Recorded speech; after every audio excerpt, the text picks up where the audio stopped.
അർത്ഥപൂർണമായ സ്ത്രീ ജീവിതത്തിന്.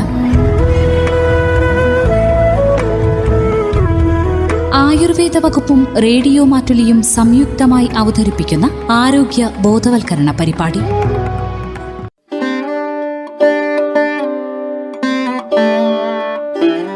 തന്മയിലേക്ക് സ്വാഗതം. തന്മയിൽ ഇന്ന് ചോറിന് പകരം എന്തൊക്കെ നമുക്ക് ഭക്ഷണത്തിൽ ഉൾപ്പെടുത്താം എന്ന് കേൾക്കാം. വിവരങ്ങൾ പങ്കുവയ്ക്കുന്നത് മാനന്തവാടി W ആയുർവേദ സ്ത്രീരോഗ സ്പെഷ്യാലിറ്റി ക്ലിനിക്കിലെ ഡോക്ടർ ശ്രുതി EJ. ചോറിന് പകരം നമുക്ക് എന്തൊക്കെ കഴിക്കാം? സ്ഥിരമായി കേൾക്കുന്നൊരു ചോദ്യമാണ്.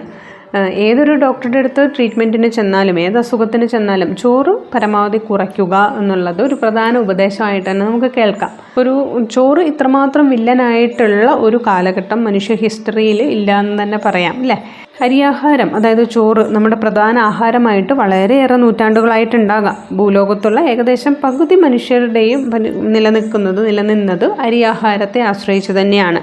ഒരു ഇൻഡസ് വാലി സിവിലൈസേഷൻ മുതൽ നാം കൃഷി ആരംഭിച്ചതാണ്. അതായത് ഏകദേശം 4500 വർഷം മുൻപ്. അന്ന് തൊട്ട് അരി പ്രധാന ആഹാരം തന്നെ ആയിരിക്കാം. അപ്പോൾ മുൻപൊന്നും ഇല്ലാത്ത വിധത്തിൽ ചോറ് നമ്മുടെ ഇത്രത്തോളം അസുഖ കാരണമാകുന്നതും ഇത്രത്തോളം നമ്മുടെ ജീവിതശൈലിയെ സ്വാധീനിക്കുന്നതുമായിട്ടുള്ള ഒരു ആഹാരമായിട്ട് ചോറ് മാറുന്നുണ്ടെങ്കിൽ അത് എന്തൊക്കെ കൊണ്ടായിരിക്കും? അതിൻ്റെ പിന്നാമ്പുറങ്ങളാണ് നമ്മൾ ഇന്നിവിടെ പരിശോധിക്കുന്നത്.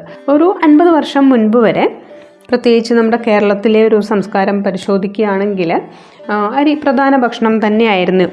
നമ്മൾ ഇന്നത്തെ തലമുറ കേൾക്കുന്ന അരി വെറൈറ്റീസ്, നമ്മൾ മട്ട, ജയ, ബസുമതി, കുറുവ എന്നൊക്കെ പറയുന്ന വിരലിലെണ്ണാവുന്ന വെറൈറ്റീസ് മാത്രമാണ് നമ്മളിന്ന് കേൾക്കുന്നത്. പക്ഷേ മുൻപ് ഇതായിരുന്നില്ല അവസ്ഥ. ഒരുപാട് തരത്തിലുള്ള, ഇപ്പോൾ 20-നും 30-നും മേലെ തരത്തിലുള്ള അരി വെറൈറ്റീസ് ഇവിടെ കൃഷി ചെയ്തിട്ടുണ്ട്. നമ്മൾ കേട്ടിട്ടുണ്ടാകാം വെളിയൻ, പാൽവെളിയൻ, തൊണ്ടി, പാൽത്തൊണ്ടി, വലിച്ചൂരി, ചെന്നല്, ഗന്ധകശാല, ജീരകശാല. ഇതിന് ഓരോ ഇത് അതിൽ കുറച്ച് മാത്രം. ഇതിലൊക്കെ ഇപ്പോൾ വെളിയൻ, തൊണ്ടി എന്നൊക്കെ പറയുന്നത് നമ്മുടെ പ്രധാന ഭക്ഷണത്തിനെടുക്കും. പാൽവെളിയൻ, പാൽത്തൊണ്ടി എന്ന് പറയുന്നത് നമ്മുടെ ബ്രേക്ക്ഫാസ്റ്റ്, അതായത് ഉപ്പുമാവ് പോലെ ഉണ്ടാക്കാൻ, രാവിലത്തെ ഭക്ഷണങ്ങൾക്ക്, അതുപോലെ പായസത്തിനൊക്കെ എടുക്കുന്നവയാണ്. ചെന്നല് വയറിളക്കത്തിന്, അങ്ങനെ ഓരോ അസുഖത്തിനും ഉപയോഗിക്കുന്ന പലതരം നെല്ല് വെറൈറ്റികൾ ഉണ്ടായിരുന്നു.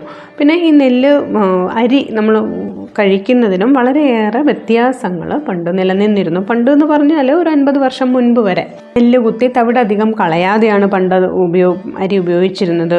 അതുപോലെ ഈ വർഷം കൊയ്ത നെല്ല് പത്തായത്തിലിട്ട് സൂക്ഷിച്ച് വെച്ച് കഴിഞ്ഞ വർഷത്തെ അരിയാണ് ആ വർഷം ഉപയോഗിക്കാറ്. അതായത് മിനിമം 1-2 വർഷത്തെ പഴക്കമുള്ള അരിയാണ് മിക്കവാറും വീടുകളിൽ ഉപയോഗത്തിലിരുന്നതെന്ന് പറയാം.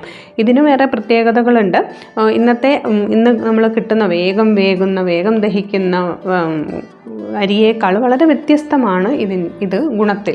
അതായത് ഇങ്ങനെ സൂക്ഷിച്ച് വെക്കും തോറും അരി പഴകും തോറും ഫൈബർ കണ്ടൻറ്റ് കൂടുതലായി ആകും. അതുപോലെ ദഹനം വളരെ പതുക്കിയേ നടക്കുകയുള്ളൂ. അതിൻ്റെ ഗ്ലൈസിമിക് ഇൻഡെക്സ് വളരെ കുറവായിരിക്കും. അതുകൊണ്ട് ഈ പറയുന്ന ഒരു വില്ലൻ അസുഖങ്ങൾ വരാനൊന്നും ഈ അരി സമ്മതിക്കില്ല എന്ന് തന്നെ പറയാം. നമ്മുടെ ഇന്നത്തെ ചില കുറച്ച് തറവാടുകളിലെങ്കിലും ഇത്തരം കാര്യങ്ങളെല്ലാം ഇതുപോലെ തന്നെ നടക്കുന്നുണ്ട്. പിന്നെ ഒരു പ്രത്യേകത, ഈ അരി ഒരു 5 മിനിറ്റ് കൊണ്ട് നമ്മൾ എളുപ്പത്തിൽ കുക്കറിൽ വേവിച്ച് നടക്കാനൊന്നും പറ്റില്ല.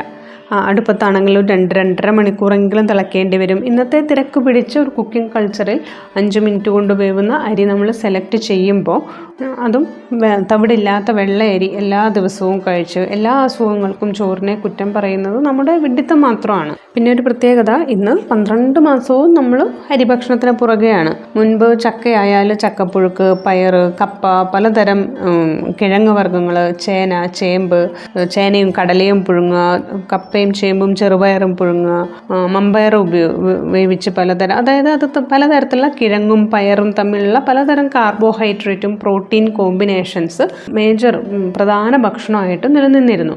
ഇന്നാണെങ്കിലും ചോറിനെയും എണ്ണയെയും വ്യായാമമില്ലായ്മയും ഒക്കെ കുറ്റം പറയുമെങ്കിലും വേണമെന്ന് വെച്ചാൽ നമുക്ക് ഇന്നത്തെ ജീവിത സാഹചര്യത്തിലും വളരെ കൃത്യമായ അപകടമില്ലാത്ത ഭക്ഷണശീലങ്ങൾ നമുക്ക് കണ്ടുപിടിക്കാനും ശീലിക്കാനും ഒക്കെ സാധിക്കും. അതുപോലെ നമുക്കിടയിലേക്ക് കടന്നു വന്ന ഒരു പ്രധാന ഭക്ഷണ വിഭവമാണ് ഗോതമ്പ്.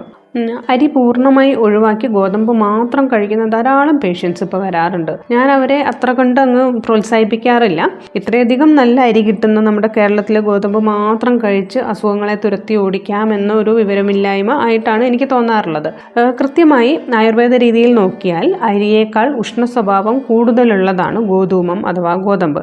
പിന്നെ പണ്ട് കിട്ടുന്ന നല്ല വെറൈറ്റി ഗോതമ്പല്ല ഇന്ന് ലഭിക്കുന്നത് എന്നതും നമ്മൾ ശ്രദ്ധിക്കണം. ശരീരത്തിന് പൊതുവെ ഉഷ്ണം കൂടിയവർ, പലതരത്തിലുള്ള സ്ത്രീകളുടെ കാര്യത്തിലാണെങ്കിൽ പലതരം ബ്ലീഡിങ് ടെൻഡൻസികളുള്ളവർ, ഉറക്കക്കുറവുള്ളവർ, ആർത്തവവിരാമം പോലെയുള്ള ഉഷ്ണം, പുകച്ചിൽ ഇവയൊക്കെ അനുഭവിക്കുന്നവർ, അതുപോലെ ഗ്ലൂട്ടൻ അലർജി ഉള്ളവർ, ഇവരെല്ലാം ഗോതമ്പ് ഉപയോഗം കുറയ്ക്കേണ്ടത് തന്നെയാണ്. അതായത് നമ്മൾ ഇന്നത്തെ ഒരു ജീവിതശൈലി രോഗങ്ങളെ വെച്ച് മാത്രമോ അല്ലെങ്കിൽ തടി കുറയ്ക്കുക എന്ന ഉദ്ദേശത്തിൽ മാത്രമോ എല്ലാവരും ഉപയോഗിക്കേണ്ട ഒന്നല്ല ഗോതമ്പ്.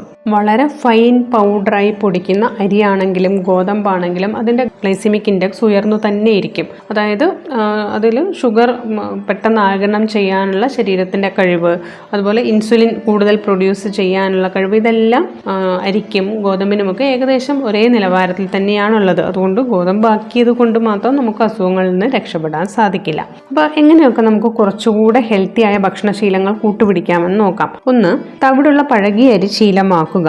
അത് കുക്കിംഗ് ബുദ്ധിമുട്ടാണെങ്കിലും റൈസ് കുക്കർ, ചൂടാറാപ്പെട്ടി ഇങ്ങനെയുള്ള പല കാര്യങ്ങൾ ഉപയോഗിച്ച് ബുദ്ധിപൂർവ്വം നമുക്കതിനെ കൈകാര്യം ചെയ്യാൻ സാധിക്കും. പലരും പറഞ്ഞു കേട്ടിട്ടുണ്ട്, വെള്ളച്ചോറ് മാത്രമേ കുട്ടികൾ കഴിക്കൂ.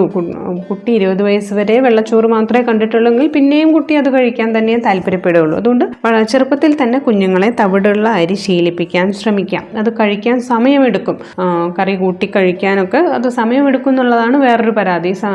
അതിൽ ഫൈബർ കണ്ടന്റ് കൂടുതലുള്ളത് കൊണ്ടാണ്. അത് നമുക്ക് ഗുണം ചെയ്യുന്ന ഒരു കാര്യം തന്നെയാണ്. ചോറ് വേഗം കഴിച്ചു തീർക്കുക എന്നതിനല്ല നമ്മൾ പ്രാധാന്യം കൊടുക്കേണ്ടത്.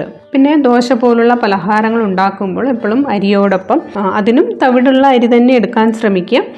അതുപോലെ ചെറുപയർ, ഉഴുന്ന്, ഉലുവ, പരിപ്പ് എന്നീ പയർവർഗ്ഗങ്ങളും കൂടെ ചേർത്ത് അരിയുടെ അളവ് കുറയ്ക്കാൻ ശ്രമിക്കാം. അതുപോലെ പുട്ട്, ചപ്പാത്തി എന്നിവ ഉണ്ടാക്കുമ്പോൾ അതിൻ്റെ പൊടിയോടുകൂടെ മുത്താറിപ്പൊടി അല്ലെങ്കിൽ ചോളപ്പൊടി, മറ്റ് ധാന്യപ്പൊടികൾ, മില്ലറ്റ്സിൻ്റെ പൊടികളൊക്കെ ചേർത്ത് മിക്സ് ചെയ്ത് ഉണ്ടാക്കാൻ ശ്രമിച്ചാലും നമുക്ക് അരിയുടെ ഉപയോഗം കുറയ്ക്കാനും കൂടുതൽ ഹെൽത്തി ആക്കാനും സാധിക്കും. അതുപോലെ ചക്ക, കപ്പ, കാച്ചിൽ, ചേന എന്നീ കിഴങ്ങ് വർഗ്ഗങ്ങളൊക്കെ ഉപയോഗിക്കുമ്പോൾ എപ്പോഴും സീസണലായി കിട്ടുന്ന ഭക്ഷണത്തെ പരമാവധി ഉപയോഗിക്കാൻ ശ്രമിക്കുക.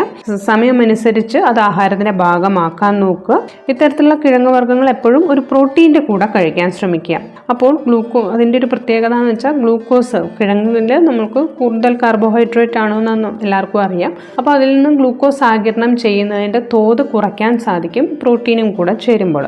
ഉദാഹരണം, കപ്പയും മീൻകറിയും കഴിക്കുന്നതിന് പകരം കപ്പയും ചെറുപയറും കൂടെ ഇട്ട് പുഴുങ്ങിയിട്ട്, അല്ലെങ്കിൽ കപ്പയും കടലയും കൂടെ ചേർത്ത് പുഴുങ്ങി അത് മീൻകറി കൂട്ടി കഴിക്കാം. അത് ചേന, കാച്ചിൽ, ചേമ്പ് തുടങ്ങിയവയൊക്കെ ഇത്തരത്തിൽ നമുക്ക് പല പയറുവർഗ്ഗങ്ങളുടെ കൂടെ പരീക്ഷിക്കുന്നതോടുകൂടെ തന്നെ നമുക്ക് ഇത്തരം കിഴങ്ങ് വർഗ്ഗങ്ങളെയൊക്കെ വളരെ ഹെൽത്തി ആയിട്ട് നമ്മുടെ ഭക്ഷണത്തിൽ ഉൾപ്പെടുത്താൻ സാധിക്കും. പിന്നെ ഇന്ന് വളരെ പോപ്പുലർ ആയിട്ടുള്ള ഒരു സംഭവമാണ് ചെറുധാന്യങ്ങൾ. ഒരു കാലത്ത് നമ്മുടെ നാട്ടിലും വ്യാപകമായി കൃഷി ചെയ്തിരുന്നവയാണ് ഇവയെല്ലാം. പണ്ട് വളരെ വില കുറഞ്ഞ് കിട്ടിയിരുന്ന, നമുക്ക് ലഭ്യമായിരുന്ന മുത്താറിയും തിനയും വരകുമെല്ലാം ഇന്ന് വളരെ VIP പട്ടികയിൽ സ്ഥാനം പിടിച്ചതോടെ അരിയേക്കാൾ വിലയേറി. എങ്കിലും ആഴ്ചയിൽ 2-3 തവണ ഇത്തരം മില്ലറ്റ്സ് ഉപയോഗിക്കുന്ന ശീലം നമുക്ക് കുടുംബത്തിലെ എല്ലാവർക്കും ആരോഗ്യകരമാണ്. പ്രധാനപ്പെട്ട മില്ലറ്റ്സ് ഏതൊക്കെയാണെന്ന് നിങ്ങൾക്കറിയാം.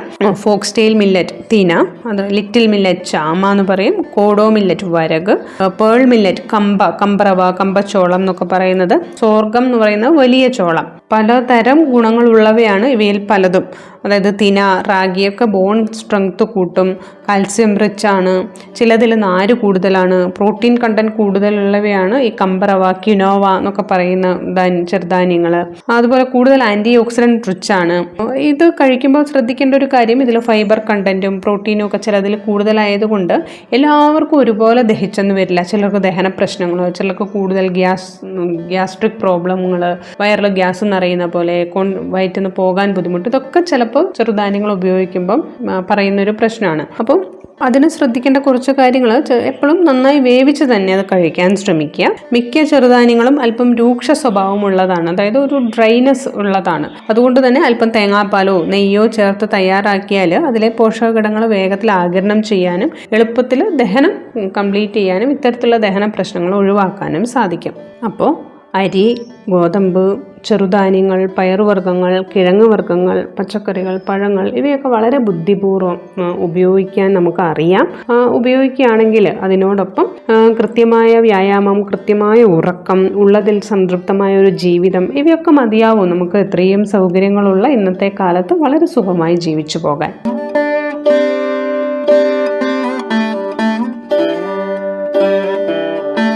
ചോറിന് പകരം നമുക്ക് എന്തൊക്കെ ഭക്ഷണത്തിൽ ഉൾപ്പെടുത്താം എന്നാണ് തന്മയിൽ ഇന്ന് ശ്രോതാക്കൾ കേട്ടത്. വിവരങ്ങൾ പങ്കുവച്ചത് മാനന്തവാടി W ആയുർവേദ സ്ത്രീരോഗ സ്പെഷ്യാലിറ്റി ക്ലിനിക്കിലെ ഡോക്ടർ ശ്രുതി EJ.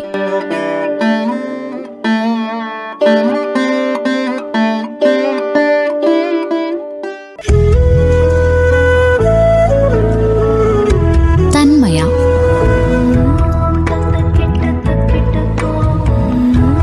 ആരോഗ്യപൂർണമായ സ്ത്രീ ജീവിതത്തിന്